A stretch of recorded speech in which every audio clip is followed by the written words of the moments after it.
Maseret Ketubot Dafnun Amud Bet. On va commencer par la dernière ligne du Amud Aleph. Ze Midrash Darash Rabbi Elazar Lifnei Chachamim.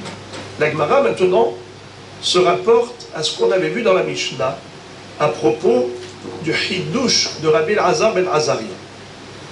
Il consistait à dire que le père n'a pas le devoir de nourrir ses enfants après l'âge de 6 ans.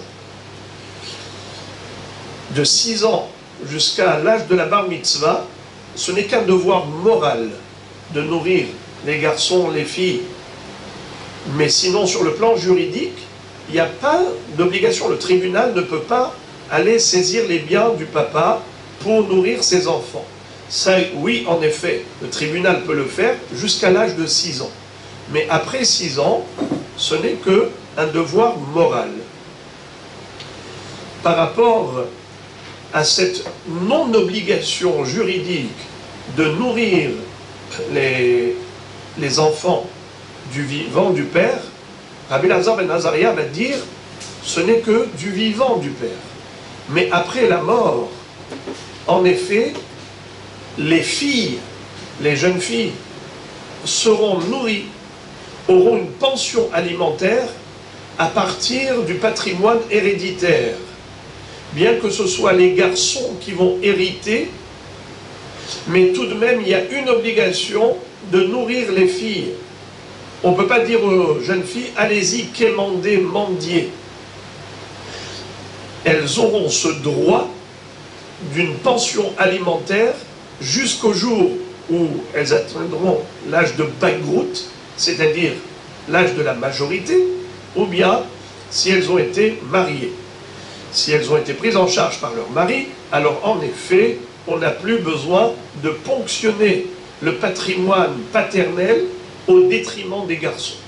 Les garçons peuvent dire, ça y est, c'est bon, maintenant, c'est le mari qui va te nourrir. Ou bien, tu es bogueret, tu es déjà majeur et vacciné, tu vas te débrouiller toute seule. Alors, Rabbi Elazar ben Azaria a dit quelque chose de très fort. Il a dit que de la même façon que les garçons n'héritent qu'après la mort du père, ainsi les filles n'auront de pension alimentaire qu'après la mort du père. Évidemment, de quoi on parle? Entre l'âge de 6 ans et l'âge de la bagroute. Entre l'âge de 6 ans et l'âge de la bagroute, ou jusqu'au mariage. Ce qu'a fait ici Rabbi Elazar ben Azaria, c'est qu'il a fait une dracha de la Ketouba. C'est comme s'il prenait la Ketouba, comme si c'était un livre d'études, il fait des drachotes sur la Ketouba. Alors maintenant, la Gemara va nous dire qu'il y avait un autre Rav, qui s'appelait Rav Hamnuna. Rabbi Elazar ben Azaria, c'est un Tana. Et Rav Hamnuna, c'est un Émora. Voici l'histoire. Yativ Rav Yosef, Kameh de Rav Hamnuna. Rav Yosef, au Bet HaMidrash, il était assis devant Rav Hamnuna. Veyativ Rav Hamnuna Beka'amar. Rav Hamnuna était assis en train d'enseigner une halacha. Et il a fait une dracha très spéciale en disant Keshem she'en habanim yorshim ela mina karka kach en habanot nizonot ela mina karka. De même que les garçons ne peuvent hériter de leur père que si le père a laissé un patrimoine immobilier, un patrimoine d'immobilier, ainsi les filles ne pourront prétendre à une pension alimentaire que si le père a laissé un patrimoine d'immobilier. Mais si le père n'avait laissé que du mobilier comme héritage, eh bien, de la même façon que les fils n'héritent pas de ce mobilier, ainsi les filles ne peuvent pas prétendre à une pension alimentaire à partir de ce patrimoine de mobilier. La Gemara nous raconte Avash Kule Alma. Le mot Avash en araméen, ça veut dire le bruit. Il a déclenché une polémique, Rav Hamnuna, par sa dracha. Tout le monde s'est mis à hurler. Ils ont tous contesté ce que disait Rav Hamnuna. Quelle était l'objection qu'ils lui ont adressée? Il leur a dit Des shavik ara, hu de yartele bene, de la shavik ara, la yartele bene, c'est uniquement dans le cas où le père est mort et qu'il a laissé des biens immobiliers, c'est là que les enfants héritent du père. Sinon, s'il n'a laissé que du mobilier, ils ne vont pas hériter de ce patrimoine. C'est totalement faux. C'est faux. C'est archi faux. Les enfants héritent de leur père quoi qu'il a laissé comme héritage, mobilier ou immobilier, indifféremment. Les enfants sont dignes d'héritage. Alors qu'est-ce qu'il est en train de dire à Hamnuna? C'est quoi cette dracha bizarre? Il est en train de comparer les filles aux garçons. Et il dit que de la même façon que les garçons ne peuvent hériter que d'un héritage d'immobilier, ainsi les filles ne recevront comme pension alimentaire que si c'était de l'immobilier que le père avait laissé. Je répète donc l'objection qu'on a adressée à Rav Hamnuna. Tout le monde a contesté en disant « Mais comment tu peux dire une chose pareille, que de la même façon que les garçons n'héritent de leur père que si le père avait laissé un patrimoine d'immobilier, ainsi les filles ne recevront de pension alimentaire que si le papa a laissé un patrimoine d'immobilier ?» C'est absolument faux, puisque les garçons, évidemment, ont le droit à l'héritage, quoi qu'il arrive. Qu'il y ait de l'immobilier comme héritage ou du mobilier, ça ne change absolument rien. Même le mobilier, c'est un héritage pour les garçons. Donc comment tu peux dire que une chose pareille, que les filles n'auront pas droit à la pension alimentaire que si le papa a laissé de l'immobilier? Par exemple, il a laissé des maisons, on va louer l'appartement, et bien l'argent qu'on aura de ce bénéfice, c'est ce qui permettra de payer la pension alimentaire des filles. Ça, tu peux le dire, mais tu ne peux pas dire que les garçons n'héritent pas des biens mobiliers. Alors Rabbi Yosef, qui était présent, il a vu que tout le monde a contesté les paroles de Rav Hamnuna. Il a dit, je sais que Rav Hamnuna, c'est un très grand Talmid Chacham, et il ne dit pas de bêtises. Il sait ce qu'il dit. Il y a une subtilité dans ses paroles, et il faut la trouver. Rav Yosef a réfléchi, et il a dit à Rav Hamnuna, certainement, c'est cela ce que vous vouliez dire. Et Rav Hamnuna a souri avec satisfaction en disant, il n'y a qu'un Talmid Chacham comme toi, Rav Yosef, qui a été capable de comprendre le fond de ma pensée. Amar le Rav Yosef, Vedilma, Ketubat benin dichrin ka'amar mort. Il lui a dit, certainement, ce que vous aviez voulu dire, c'était l'histoire de Ketubat benin dichrin. Vous savez qu'est-ce que c'est Ketubat benin dichrin? Si je traduis d'abord littéralement, Benin, c'est les enfants, les fils. Dichrin, Zachar. Ça veut dire des garçons. Parce qu'il y a Benin, Nokban, des Nekevot, des filles, et il y a des mâles, les mâles et les femelles. Alors maintenant, c'est quoi la Ketouba des garçons? Ketoubat, Benin, Dichrin. C'est quoi cette notion? Alors voilà. Vous savez qu'une femme, quand elle arrive sous la choupa, elle vient avec un patrimoine. C'est la dot en mariage que son papa lui a donnée. Elle arrive avec une dot.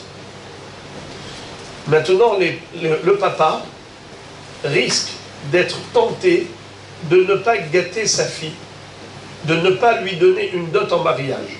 Pourquoi? Parce qu'il se dit, il y a un risque. Imaginons que sa fille décède un jour, comme tout le monde, nul n'est immortel, un jour, elle pourra mourir peut-être avant son mari.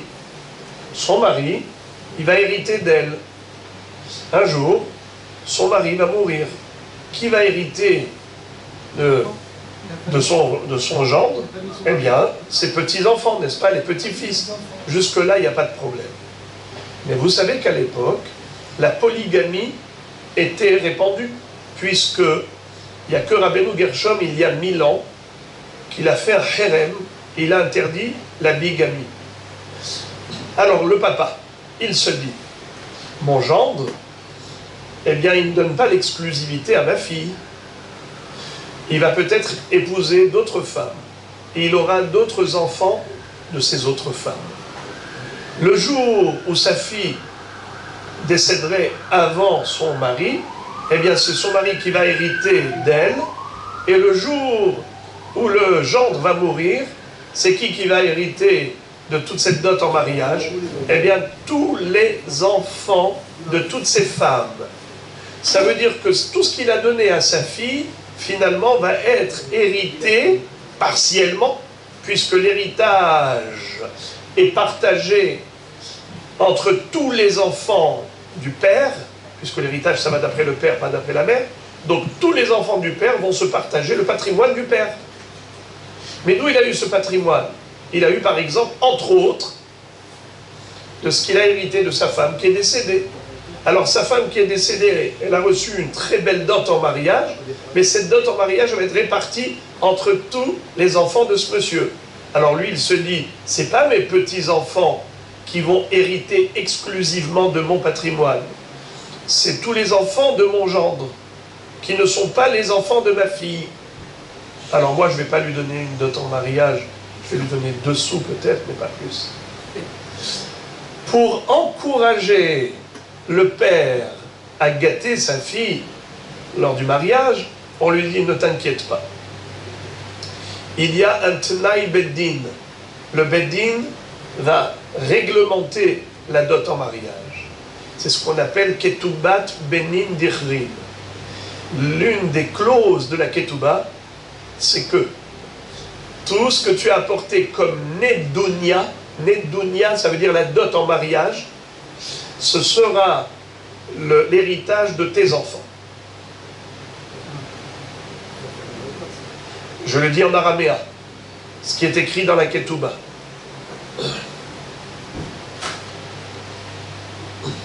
Benin dichrin de yevulach minai inun irtun kesef ketoubater. Les garçons que tu auras de moi, c'est eux qui vont hériter le kesef de ta ketouba, yeter al ahohi, en plus de leurs frères. Ça veut dire, lui par exemple, il peut avoir 5 femmes, il a des enfants des 5 femmes, ils vont se partager son patrimoine à lui héréditaire entre eux de manière équitable, sauf que ce qu'elle a apporté, elle, comme Nedounia, c'est ce que ses enfants, à elle, ses garçons, vont hériter en plus de ses autres enfants, à lui, des frères. Non, la fille n'hérite pas quand il y a un garçon. Alors si elle a que des filles? Alors, on vient de le dire maintenant que Benin Dirchin, c'est uniquement des garçons. Les filles n'ont pas droit à l'héritage quand il y a des garçons. Maintenant, qu'est-ce qu'est en train de dire Rav Hamnuna? On le sait que cette takana de Hachamim, de donner l'exclusivité de l'héritage, de la dot en mariage aux enfants de cette femme, parce que c'est ce qu'elle a apporté avec elle, c'est ce qu'eux vont hériter de lui, eh bien, c'est uniquement s'il a laissé des mekarkei, de l'immobilier. Mais il n'y a pas de ça s'il n'y a pas d'héritage immobilier. C'est uniquement mina karkaot velo mina mitaltelim. de l'immobilier, mais pas du mobilier. À partir de là, on comprend maintenant, nous dit Rav Yosef, ce que Rav Hamnouna avait voulu dire.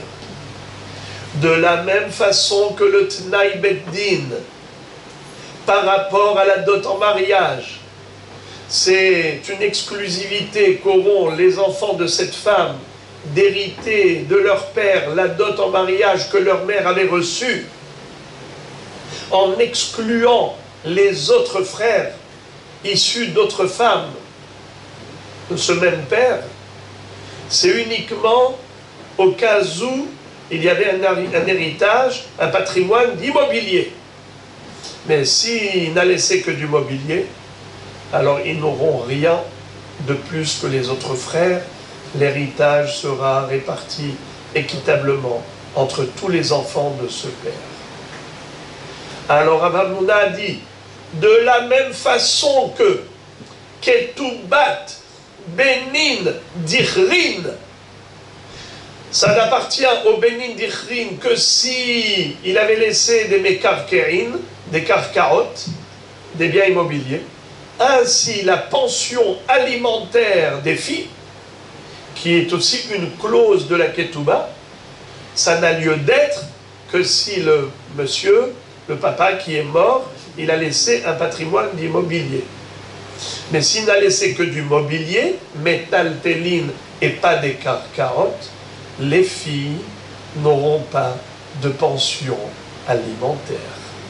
Elles n'auront pas de maisonnote. Alors, je relis. A parlé Rav Yosef. Rav Yosef lui dit, Vedilma, ketoubat benin dichrin ka'amar mort. Peut-être que vous aviez voulu faire allusion à l'histoire de la ketoubat benin dichrin, où en effet, on établit un distinguo entre patrimoine mobilier et immobilier.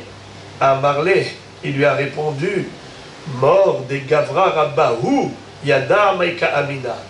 Vous, le Chacham, vous êtes un grand homme, vous avez compris ce que j'ai voulu dire, quel était le fond de ma pensée, alors que tous les autres ont déclenché une polémique et se sont mis à contester ce que je disais.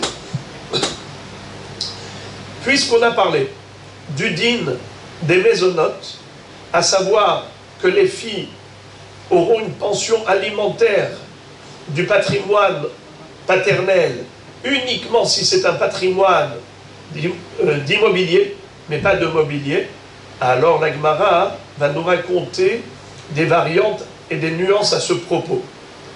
Ibaya Lehu. Parnassa, excusez-moi, j'ai sauté une ligne. Amar Abichia bar Yosef. Rav, Zan, Mechite, de Aliyah. Abichia bar Yosef raconte qu'un jour, Rav, qui était au tribunal, il a eu un cas qui s'est présenté devant lui, à savoir des filles qui, après la mort de leur père, ont réclamé des maisonnotes, une pension alimentaire. Le père n'avait pas laissé d'immobilier, il avait laissé que des hitim. C'est quoi hitim? Du blé. Donc c'est du mobilier. Et pourtant, il a nourri ces jeunes filles, il leur a donné les maisonnotes, la pension alimentaire, à partir de ces hitim. Mais la Gemara précise que c'était hitim me'aliyah. Qu'est-ce que ça veut dire hitim me'aliyah? Hitim, du grenier, de l'étage. Il y a le rez-de-chaussée où on habite, et il y a la partie, on va dire, un peu cachée, le grenier, la aliyah. Alors la Gemara dit, c'est quoi cette histoire?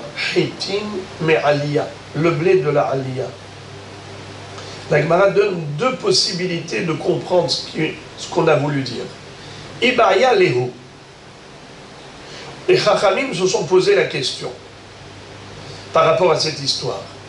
Parnassa havia umay aliyah me'iluya de av ukdi Shmuel de amar Shmuel les parnassa shamin be'av odilma mezone mamash hava umay aliyah midvarim tovim shene'emru ba'aliyah. Qu'est-ce que ça veut dire? La Gemara nous présente les deux explications possibles du mot Aliyah. Et Bichlal, de quoi on parle?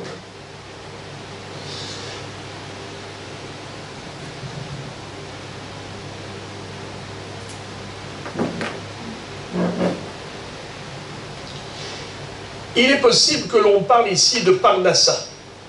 C'est quoi la Parnassa? C'est la dot en mariage. Normalement, lorsqu'une fille doit se marier, qu'elle est orpheline, son papa n'est plus de ce monde, alors on va pouvoir ponctionner de l'héritage du père jusqu'à Issur Nechassim, 10% du patrimoine, comme dot en mariage pour la fille. Ça s'appelle Parnassa. Alors, est-ce qu'ici il s'agit de Parnassa? Ou bien est-ce qu'il s'agit vraiment de maisonnée, de pension alimentaire? De quoi on a parlé? Quand on a dit Rav, Zan, Mihite de Aliyah. De quoi on parlait? On parlait de Parnassa ou on parlait de maisonnote? Parnassa, c'est-à-dire la dot en mariage qu'on va donner à cette orpheline pour se marier, pour qu'elle trouve un shidduch facilement.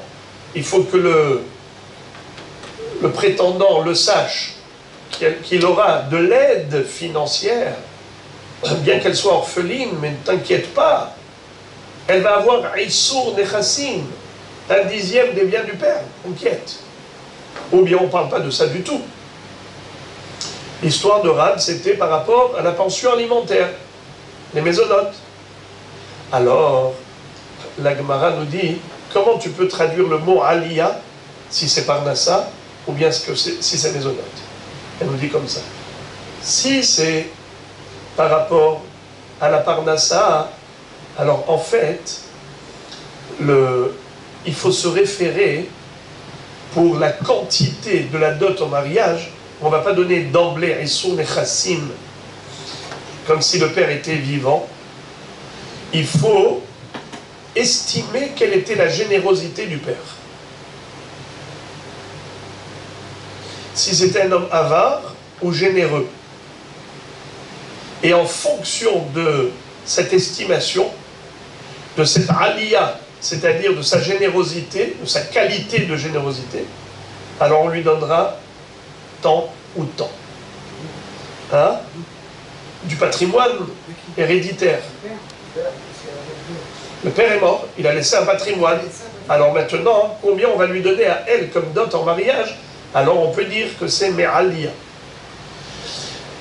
C'est ça le mot Aliyah, ça veut dire évaluation de la qualité de générosité du père. Aliyah, positif, qualité, générosité. On ne parle pas de maisonnote, on parle de dot en mariage.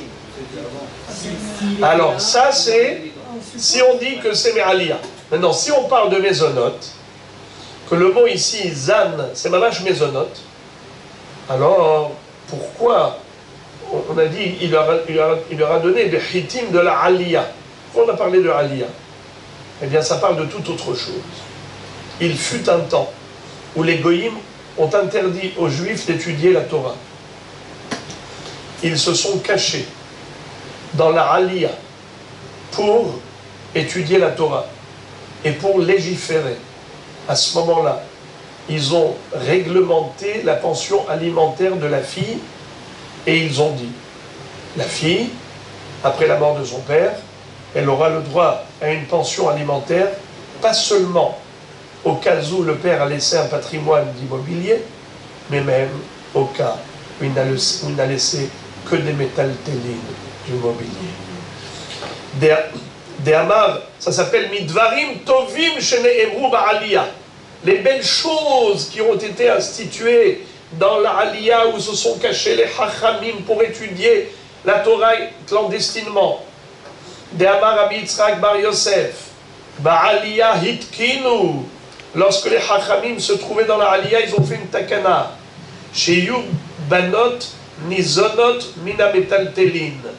Que les filles aient le droit de toucher leur pension alimentaire à partir de biens mobiliers. Alors vous avez compris le Safek. Quel est le sens ici que Rav, Zan et Abanot Mechite de Aliyah?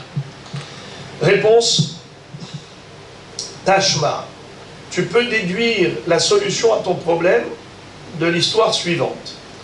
Beyade de Rabbi Banai, Ahwa de Rabbi Hiya bar Abba, Havu metaltelin de Yatme. Rabbi Banai, le frère de Rabbi Hiya bar Abba, était le tuteur des Yetomim, des orphelins. Et il détenait le patrimoine de métaltéline, de mobilier que ces orphelins avaient hérité de leur père. À tous les camés des Shmuel, voilà que les filles, les sœurs des orphelins garçons sont venues voir le Dayan qui s'appelait Shmuel. Amar les Zil Zun. Qu'est-ce que ça veut dire? Shmuel le Dayan a dit à Rabbi Banai, tuteur des orphelins garçons, vas-y, donne aux filles Zun.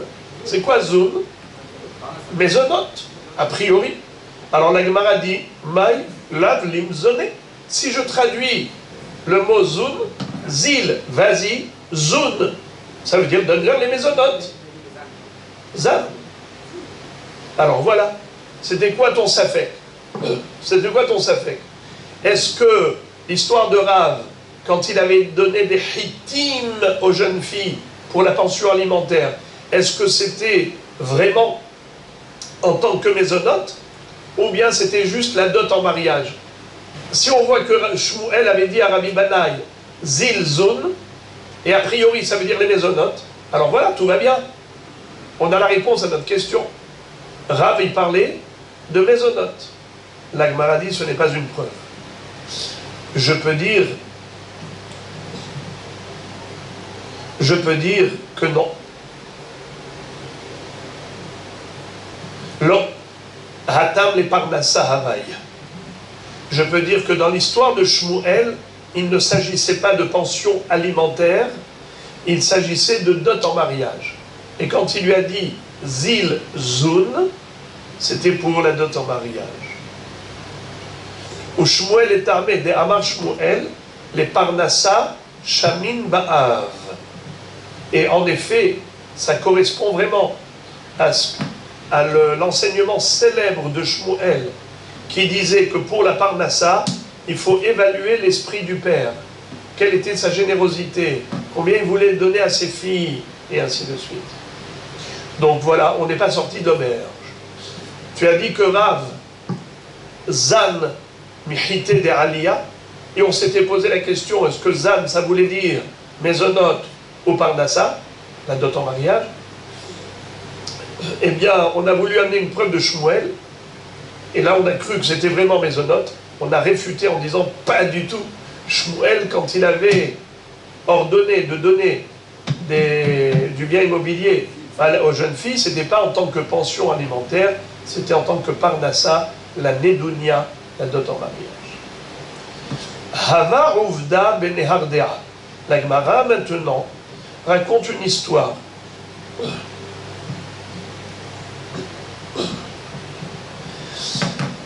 Dans la ville de Nehardea, il y a eu des Dayanim qui avaient donné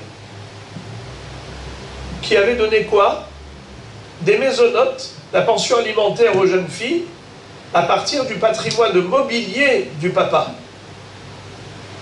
La même histoire a eu lieu dans une autre ville qui s'appelle Pumbadita. Et là-bas, le Dayan s'appelait Rav Hanan bar Bizna. Rav Hanan bar Bizna a donné aux jeunes filles une pension alimentaire en ponctionnant le patrimoine mobilier des frères. À Marléou Rav Nachman Zilou Ahderu. Rav Nachman, qui était le grand maître au niveau juridique, le grand Dayan, il a dit, sachez, chers Dayanim de Nehardea et de Pumbadita, vous vous êtes trompés.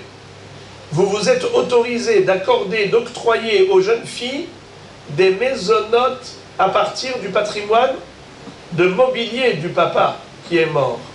Et ça, c'est au détriment des orphelins, des garçons. Eh bien, vous n'aviez pas le droit. La pension alimentaire des filles n'a lieu d'être que si le père avait laissé des carcarottes, que s'il avait laissé de l'immobilier, mais pas du mobilier. Zilou ahderu, allez-y, cher Dayanim, remboursez de votre poche. Pardon, allez-y, ahderu, ça veut dire, dites-leur de leur rendre, de restituer. Sinon, ve'ilo, magbina lechu le'apadnaichu minaichu. Sachez que c'est de votre poche que je vais soutirer cet argent pour restituer aux orphelins. Et si vous n'avez pas d'argent, je vais vendre votre palais, je vais vendre votre maison, et comme ça on aura de l'argent pour restituer aux orphelins. Vous êtes trompés, vous avez retiré de l'argent acquis de droit au profit de celui qui n'en a pas droit, eh bien, c'est de votre poche que ça va sortir. Vous avez tout intérêt à réguler la situation. Voilà comment il les a imposés à régler les choses. Il leur a imposé. Rabbi Ami et Rabbi Assi, savou les misam imtal télé. Toujours à propos du même sujet, Rabbi Ami et Rabbi Assi, un jour, lorsque ce cas s'est présenté à eux, ils avaient l'intention de donner une pension alimentaire aux jeunes filles orphelines à partir du patrimoine mobilier que les garçons avaient hérité de leur père. Amar Léou Rabbi Yaakov bar Idi. Rabbi Yaakov bar Idi a rétorqué, il a adressé une objection à Rabbi Ami et Rabbi Assi en disant Milta de Rabbi Yochanan ve Rish Lakish lo avdu bar uvada atun avdin bar uvada. Qu'est-ce que ça veut dire? Rabbi Yochanan et Rish Lakish, plutôt Rabbi Yochanan, c'était le Rav de Rabbi Ami et de Rabbi Assi.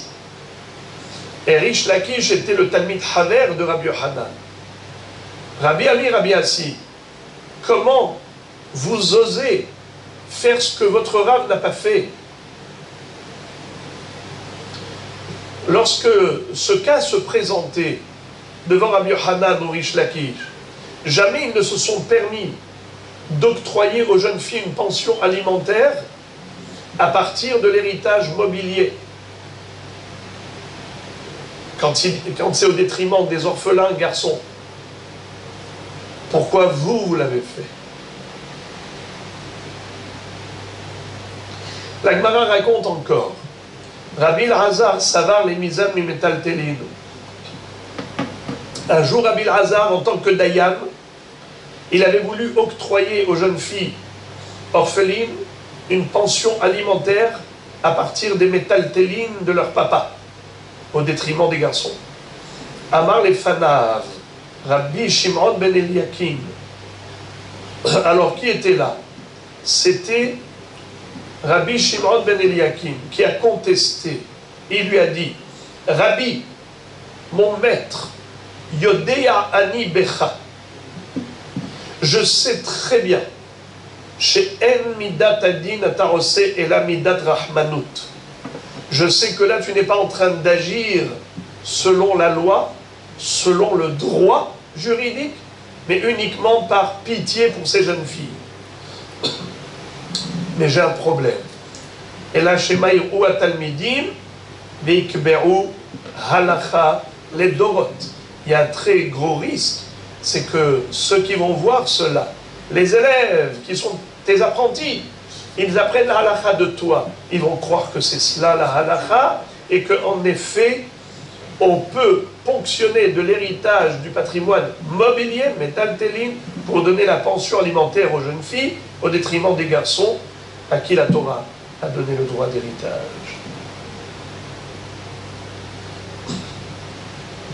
Encore une histoire à ce propos. Haoud et Atal et Kameh de Rabbi Yosef.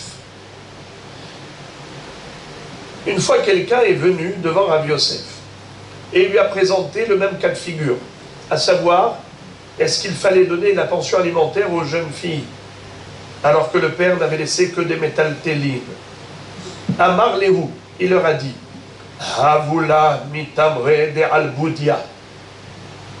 Donnez-lui des dattes qui se trouvent sur la natte. Qu'est-ce que ça veut dire?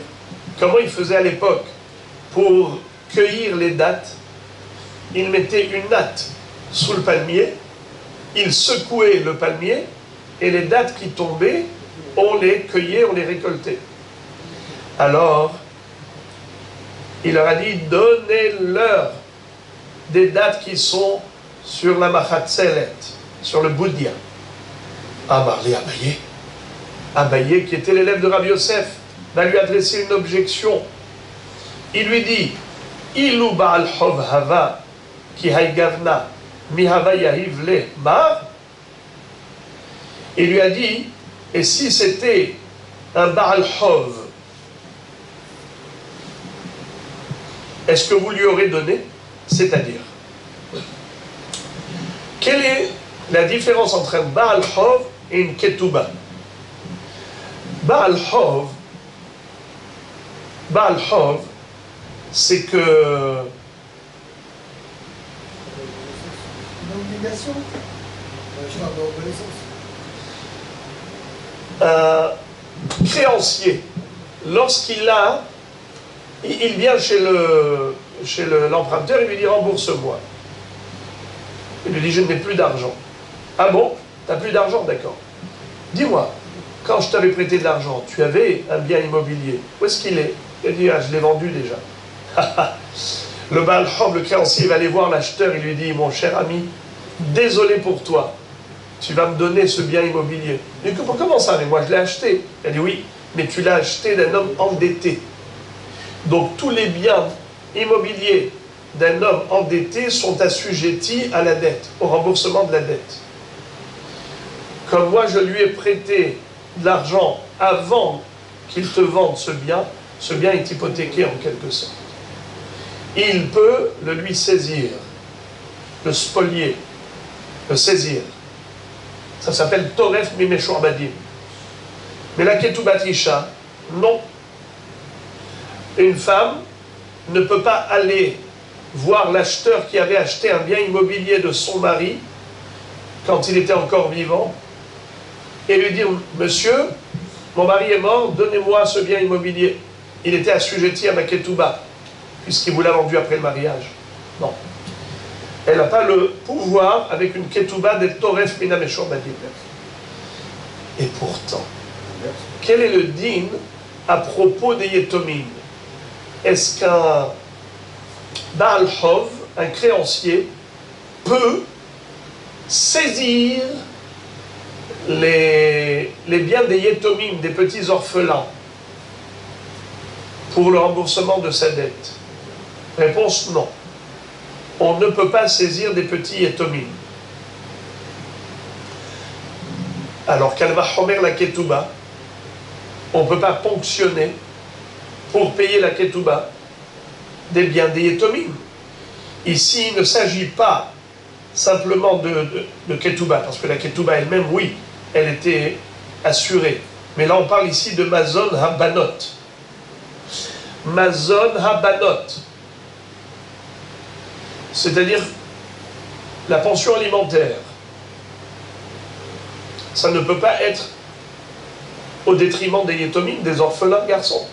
Si même le remboursement de la dette ne peut pas se faire au détriment des orphelins, à plus forte raison que les mésonotes de la fille ne peuvent pas être au détriment du patrimoine, de l'héritage de son frère. Alors comment tu as pu dire une chose pareille? Qu'il faut leur donner les dates. Donnez-leur des dates. Abaye a adressé une objection à Rabbi Yosef. Il lui dit, comment tu as pu dire une chose pareille? À savoir qu'il faut donner aux jeunes filles de ces dates. Mais ces dates, c'est des métaltélines. Il n'est pas question de leur donner. Preuve. Si déjà le Baal Hov, qui a le droit d'être Toref Mina Meshor Badim, n'est-ce pas? En général, quelqu'un qui a prêté de l'argent à Réhouven, et ensuite quand il vient se fait rembourser. Il lui dit, dis-moi Réhouven, où est l'argent que... rembourse-moi. Il lui dit, je n'ai plus d'argent. Alors qu'est-ce qu'il va faire Réhouven? Il va aller voir Lévi. Il lui dit, dis-moi Lévi, tu as acheté ce bien immobilier de Shimon, n'est-ce pas? Shimon, quand il t'a vendu ce bien, c'était un bien qui était déjà hypothéqué, qui était déjà assujetti au remboursement de la dette. Moi, je lui ai prêté de l'argent, j'étais là avant toi. Moi, je te prends le bien immobilier pour le remboursement de ma dette. Va te débrouiller avec lui maintenant. Ça s'appelle Baal Hov Toref Mina Meshorbadim. Et pourtant, bien que le créancier, il a une force extraordinaire, c'est d'aller d'être Toref Mina Meshorbadim. Malgré tout, il n'a pas le pouvoir de prendre les métaltélines des Yetomim. Si c'est de l'immobilier, des Yetomim, alors oui, il peut se faire rembourser parce qu'il a un acte de prêt. Les biens immobiliers du papa étaient assujettis au remboursement de son vivant. Même après sa mort, il a le droit de venir et saisir les biens immobiliers des Yetomim. Mais il ne peut pas saisir des biens mobiliers des Yetomim. Alors maintenant, la Ketouba, c'est moins fort que Baal Hov. Car la Ketouba, la femme ne peut pas aller, pour se faire payer sa Ketouba, saisir un acheteur qui a acheté un bien immobilier de son mari après le mariage. Bien que, après le mariage, tous les biens immobiliers du mari sont assujettis au remboursement de la Ketouba, mais pas à tel point. Quelle est la force d'aller saisir ce bien immobilier s'il a été vendu à quelqu'un? Elle ne peut pas être Toref Mina Lekuchot. Elle ne peut pas être Toref Mina Meshorbadim. Alors ça veut dire que la Ketouba d'une femme, c'est moins fort qu'une créance classique d'un prêteur. Alors si déjà le prêteur ne peut pas saisir des biens mobiliers, à plus forte raison que la femme ne peut pas saisir des biens mobiliers de ces Yetomim. Alors comment tu veux donner la pension alimentaire qui n'est qu'une clause de la Ketouba? Tu veux donner cette pension alimentaire à qui? Aux jeunes filles. Mais d'où tu prends la pension alimentaire? Des dates. Mais les dates qui sont sur la natte, les dates qui sont déjà tombées de l'arbre et ils sont sur la mahatzel, c'est du mobilier, c'est des métaltélines. Comment tu peux leur donner au détriment des garçons? Je répète comment il lui a dit. Amarle Abaye. Il ou Baal Hov Hava. Si c'était un créancier classique qui a prêté de l'argent à l'autre, qui haïgavna, miavayahiv lema, dans un cas pareil, est-ce que vous auriez donné les dates qui reviennent aux jeunes orphelins à ce créancier? Évidemment que non. Amarle de Hazia le Boudia Kaamina. Il lui a dit, en fait, je ne parlais pas de dates qui étaient sur la natte, mais celles qui étaient proches de la cueillette, qui étaient encore sur l'arbre.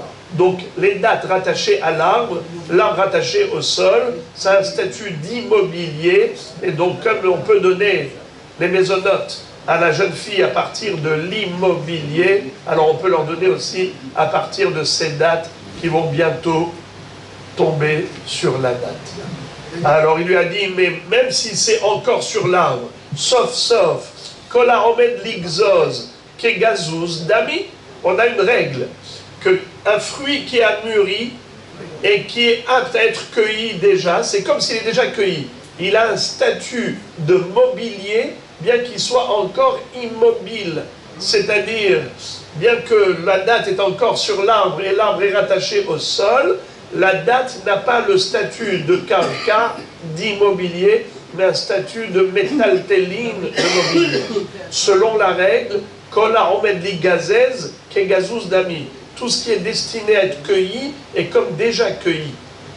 À Marley, il lui a répondu, Detzricha le Dikla Kaamina.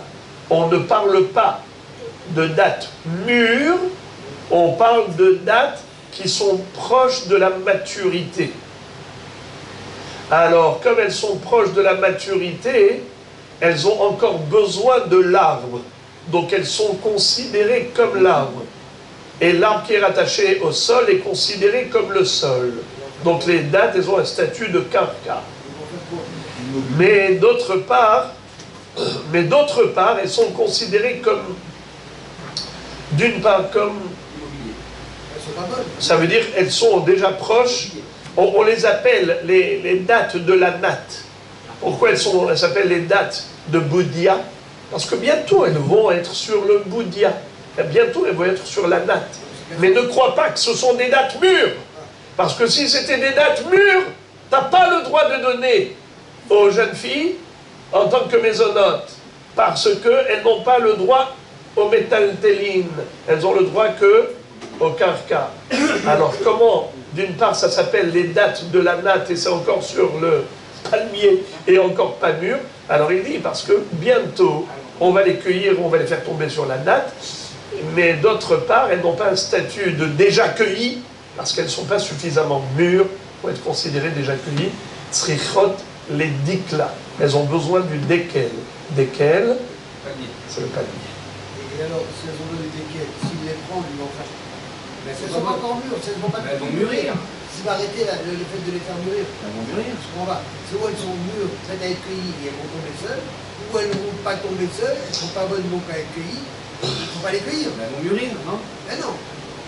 C'est une très belle question. Très belle question. Bravo, bravo. Qu'est-ce qu'elles vont faire avec des dates pareilles? Si, eh ben, elles vont attendre. Bravo. C'est ça ce qu'il faut dire. C'est que si elles sont déjà toutes mûres, donc il ne peut pas leur donner, juridiquement parlant, elles n'ont pas le droit de prendre. Si elles ne sont pas mangeables, alors à quoi ça sert? Qu'est-ce qu'elles vont faire avec ça? Tu ne peux pas vendre des dates qui ne sont pas mangeables. Tu peux les cueillir lorsqu'elles ne sont pas encore vraiment mangeables, et tu vas les laisser mûrir. Ça veut dire qu'il y a... Voilà. Alors on va dire comme ça, il y a trois étapes. Il y a la date qui est toute petite, il y a la date qui est grande, mais elle n'est pas encore vraiment mûre, et il y a la date qui est totalement mature.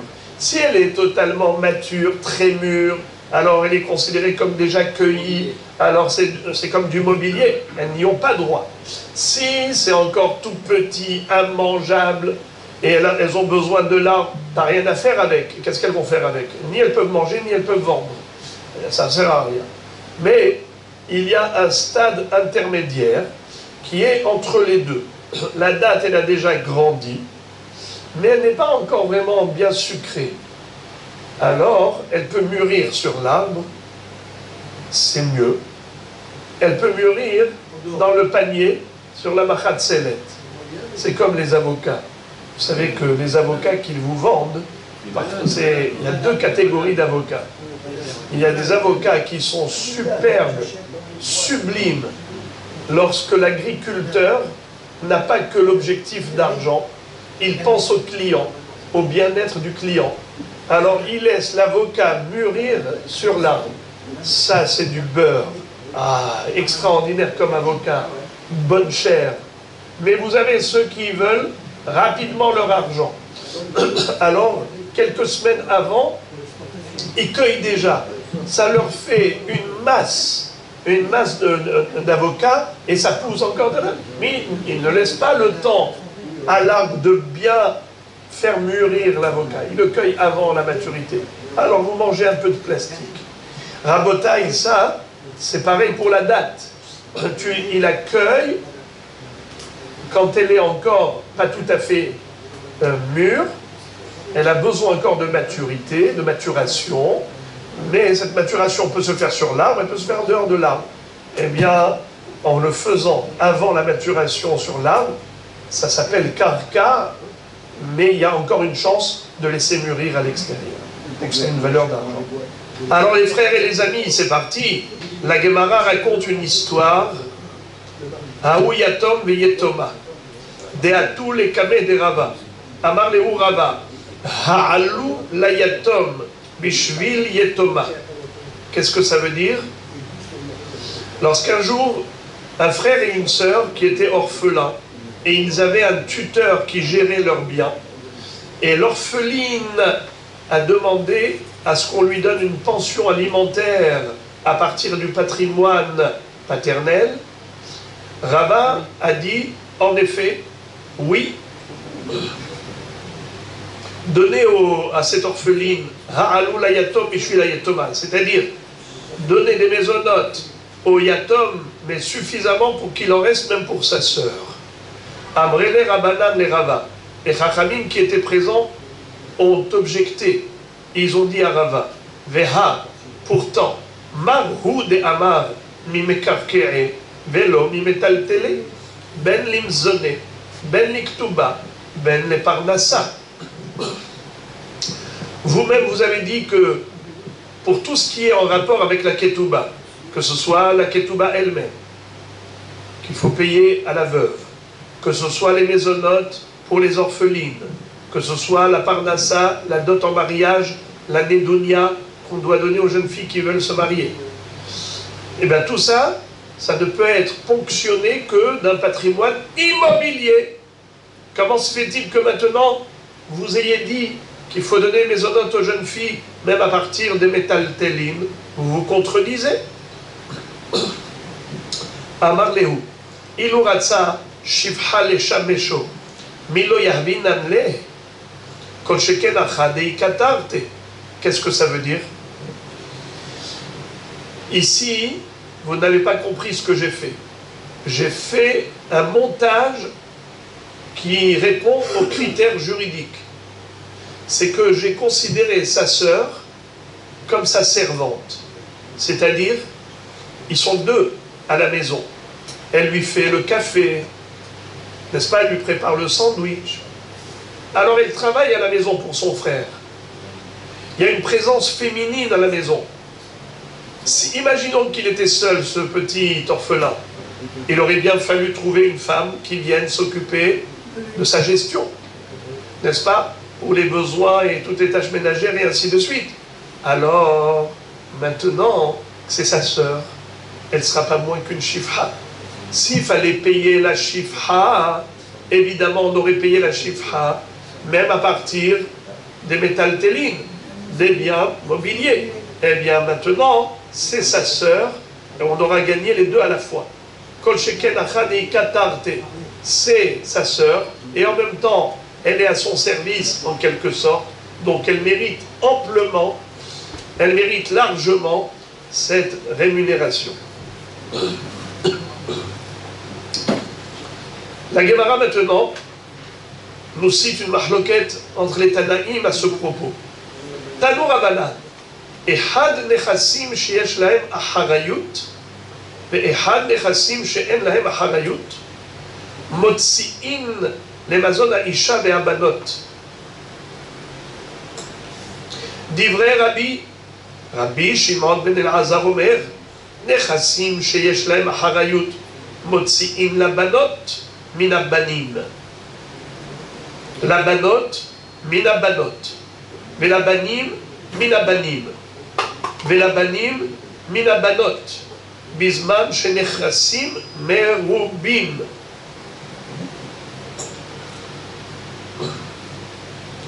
אבל לא לבנים מן הבנות, בזמן שנכסים מועטים, בזמן שנכסים מועטים. Alors ici, on a du mal à comprendre. Si je relis rapidement, vous allez voir que c'est vraiment une énigme. Regardez, je vais lire un peu vite, comme ça va... Rabbi Shimon ben Azar Omer, נכסים שיש להם אחריות, מוציאים לבנות מן הבנים, לבנות מן הבנות, לבנים מן הבנים, לבנים מן הבנות, בזמן שנכסים מרובים, אבל לא לבנים מן הבנות, בזמן שנכסים מועטים. J'espère que vous n'avez rien compris. Alors, au Hachem, ça nous permet d'expliquer. Le sujet, c'est que lorsque nous devons donner une pension alimentaire à la jeune fille, on avait vu tout à l'heure le débat, à savoir, est-ce que ça peut se faire, même si le père n'a laissé qu'un patrimoine de métaltéline, mobilier, ou bien c'est seulement s'il a laissé aussi des biens immobiliers, comme patrimoine. Alors maintenant, la Gemara nous dit que c'est une mahloket entre deux Tanaïm, Rabbi et Rabbi Shimon ben Elazar. Rabbi, c'est Rabbeinu Akadosh, Rabbi Yehuda Hanassi, qui a écrit les Mishnayot. Et Rabbi Shimon ben Elazar, c'est un autre Tana. C'est pas Rabbi Elazar bar Shimon de Rabbi Shimon bar Yochai. C'est un autre Tana qui s'appelait Rabbi Shimon ben Elazar. Donc écoutez la mahloket. Pour Rabbi, il n'y a pas de différence. Que ce soit des biens mobiliers ou des biens immobiliers, dans tous les cas de figure, il faut donner une pension alimentaire aux orphelines. Tandis que Rabbi Shimon ben Elazar va dire que non. C'est seulement s'il a laissé des biens immobiliers. Mais pas s'il n'a laissé que du mobilier comme héritage. Comment s'appelle ici des biens qui soient de l'immobilier ou du mobilier? Comment ça s'appelle? Vous connaissez l'appellation classique, métaltéline ou karkaot. Karka, c'est l'immobilier, métaltéline, c'est du mobilier. Mais là, ça a une autre appellation. C'est nechassim sheyesh lahem acharayut ou bien nechassim she'en lahem acharayut. Qu'est-ce que ça veut dire acharayut? C'est une garantie. Quand je prête de l'argent à quelqu'un, quelle est ma garantie de remboursement? C'est l'immobilier. Car le mobilier peut disparaître. L'immobilier, il est toujours là. Même s'il va le revendre à quelqu'un, je vais aller voir l'acheteur, je vais lui dire « Mister, tu as acheté un bien qui était déjà hypothéqué, déjà assujetti au remboursement, car moi j'avais prêté de l'argent à ce vendeur. Il t'a vendu un bien qui était déjà assujetti au remboursement de la dette qu'il avait envers moi. C'est moi le créancier qui suis prioritaire. S'il avait de l'argent, s'il avait des biens, je l'aurais pris. Mais maintenant il n'a plus rien. Je viens te voir à toi. Désolé pour toi. Je te saisis le bien et va te débrouiller après. Ça c'est la garantie. Ça s'appelle nechassim sheyesh lahem acharayut. Des biens qui ont une garantie. C'est les biens immobiliers. Nechassim she'en lahem acharayut, c'est quoi les biens qui n'ont pas de garantie? C'est le mobilier. Alors, quand on a dit, d'après Rabbi, qu'il faut octroyer une pension alimentaire à l'orpheline qui a perdu son père, mais son père n'a laissé que des biens mobiliers, Rabbi dit, il n'y a pas de différence. Ehad nechassim sheyesh lahem acharayut, ve'ehad nechassim she'en lahem acharayut.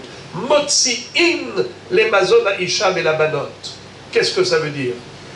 Le mot ehad ici, ça veut dire que ce soit de l'immobilier ou que ce soit du mobilier, eh bien, on est motzi, on retire aux orphelins qui ont hérité de leur père, on va ponctionner de cet héritage pour donner à la mère des maisonnotes, à la femme, l'épouse, la veuve, et aux orphelines, une pension alimentaire. Ça c'est Rabbi. Mais Rabbi Shimon ben Elazar va dire non, non, non. On est motzi que s'il leur a laissé de l'immobilier. Nechassim sheyesh lahem acharayut. Mais pas nechassim she'en lahem acharayut. Mais tant qu'à faire, puisqu'on nous a enseigné ce principe, au passage, on nous a enseigné encore d'autres règles concernant cette halakha. Regardez la halakha qui nous est enseignée ici.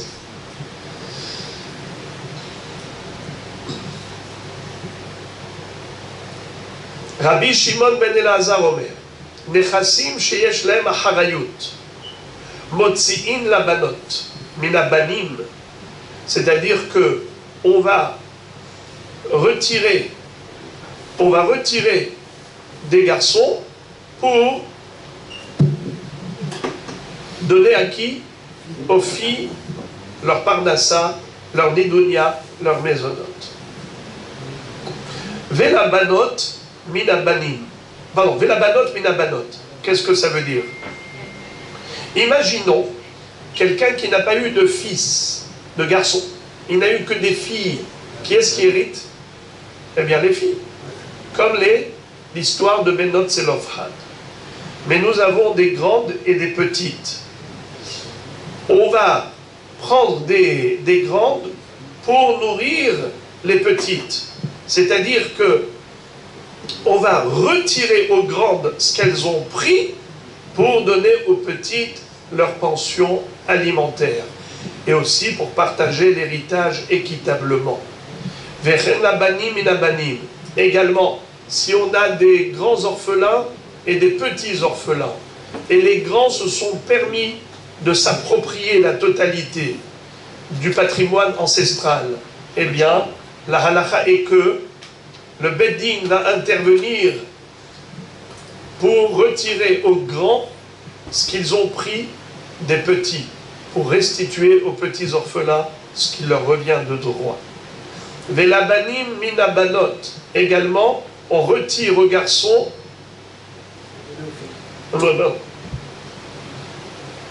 Motsiim labanim minabanot belechassim merubin. La dernière halakha, elle est un peu plus complexe.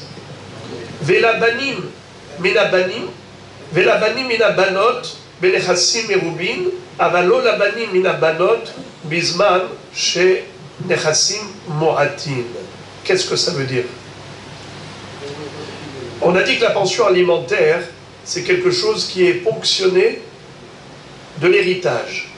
Quand est-ce qu'on laisse aux garçons le devoir de donner la parnassa à leurs sœurs? C'est que lorsqu'ils ont nechassim et rubim, le papa a laissé un gros patrimoine héréditaire. Alors il y a de quoi faire, il y a à boire et à manger pour tout le monde.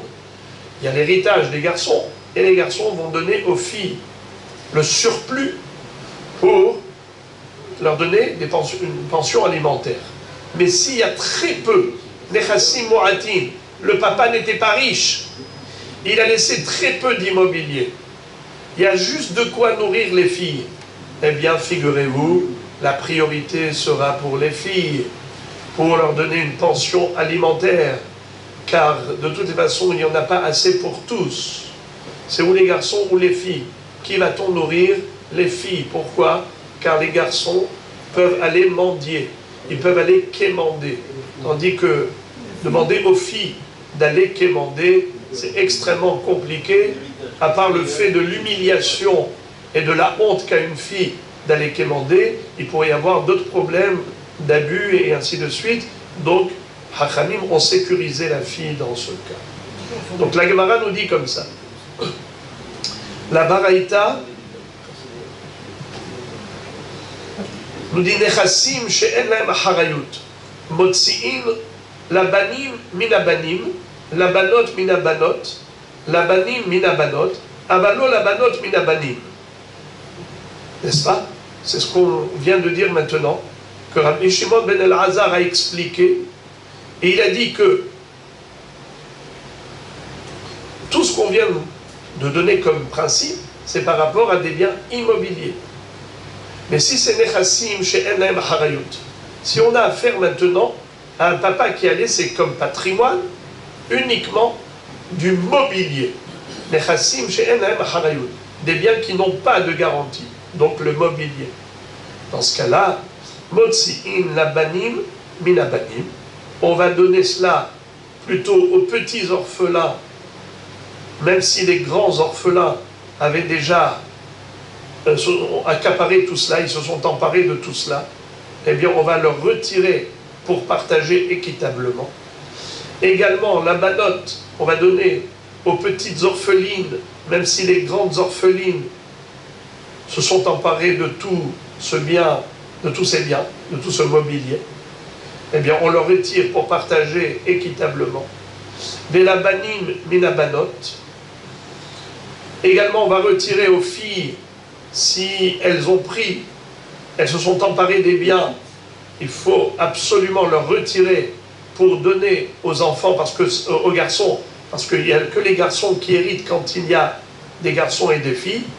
Avant, on a parlé de garçons et garçons, de filles et de filles, mais maintenant on va parler de garçons et de filles. Donc, on donne aux garçons et on retire des filles parce que, vous le savez que selon la Torah, c'est les garçons qui héritent. Avalo labanot minabanim. Mais on ne va pas retirer pour les filles, on ne va pas retirer des garçons pour les filles si c'est pour des mésonotes, si c'est pour l'anédonia. Pourquoi? Parce que les filles, elles n'ont de prétention au niveau de la pension alimentaire ou de l'anédonia que si le papa avait laissé de l'immobilier. Voilà donc la mahloket. Qu'est-ce que disait Rabbi? Rabbi disait qu'il n'y a pas de différence entre mobilier et immobilier. La halakha, elle est comme qui? La Gemara conclut le sujet en disant Afalgam de Kaimalan, halakha ki Rabbi mechavero, halakha ki Rabbi Shimon ben Elazar, de Amar Rava, hilcheta mimekarkee velo mimetaltele ben liktuba ben limzone ben leparnassa. La Gemara conclut tout le débat en disant, bien qu'en général, la halakha est comme Rabbi, quand il est en mahloket avec un tana, quand c'est un contre un tana, la halakha est comme qui? On a une règle. Si l'un de ces deux tanaïm, c'est Rabbi Uda Nassi, la halakha est toujours comme lui.